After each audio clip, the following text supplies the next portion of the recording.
Welcome to Rapid Fire Questions about Parkinson's Part 2. The theme is excuses.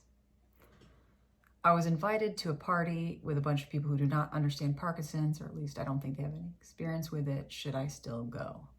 I've had Parkinson's about 15 years and I am quite disabled. Isolation is the greatest cause of the advancement of your condition. So you know what I'm about to say here probably. The answer is yes. If you answer yes to the question, are you lonely? As Lori Mishley so eloquently put it and succinctly put it, your disease will progress faster. Are you lonely? And of course you can be lonely and apathetic and anxious and depressed. Those are chemical responses to a disease. That's what happens in your body. It's not your fault. There's nothing to be ashamed of. And let's say the worst case scenario happens and you fall down a set of stairs or you feel unsafe. Take steps to make sure that your physical body is in the right place. Mind where your feet are. Bring a walker, a walking stick, a friend. Just do it. Get out there. So that's my quick answer for that. My child is graduating from school in a place where I know they are not set up for handicapped people, such as bleachers. Should I still attend? I can't answer that for you, but I can tell you that I attended mine because I felt like I could. And I think what would be worse is not going and experiencing that moment unless you have an opportunity to do so by Zoom, which is, of course, not the same thing at all. I think it's important to stay involved and in the stream of life, no matter how banged up you feel by this disease, no matter how much you're getting beat up. It's the equivalent of saying that you can't work out because you're too tired when you need the medicine of working out to not feel as tired and to not feel as locked up. It's counterintuitive. You must work out. Do you see what I'm saying? So I'm pretty sure that there's going to be a question here about that too, I'm imagining, because that is a great excuse people have. I don't want to do the fitness part of the medicine I need to take for Parkinson's because I'm too tired, or I'm too wounded, or I'm too stiff, or I'm too shaky. Those are terrible excuses, or I'm too tired. The fitness will help you overcome the very things that you're complaining about and giving excuses for not doing it. I know it's kind of a mind trick you have to pull. So that's my long answer to that short question. Better hurry up here.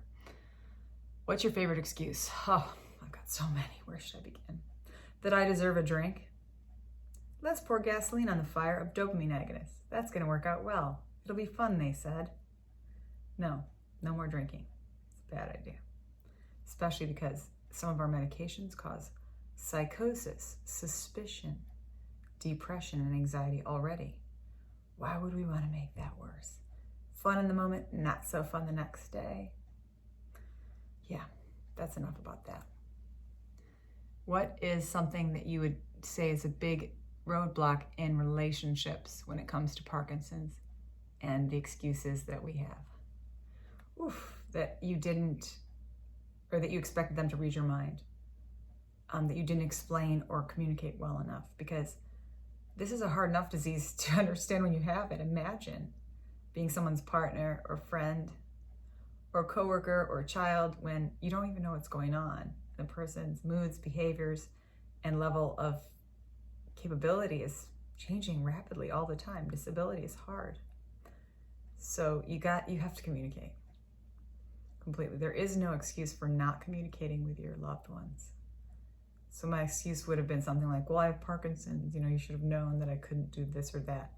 Nobody knows anything. You have to start as if, they don't need a lecture, you need to go deep into it, but you have to start from the point of they know nothing about it because they don't have it, and ask them what their expectations are and share with them what your capabilities are in relation to their expectations, and then move from there.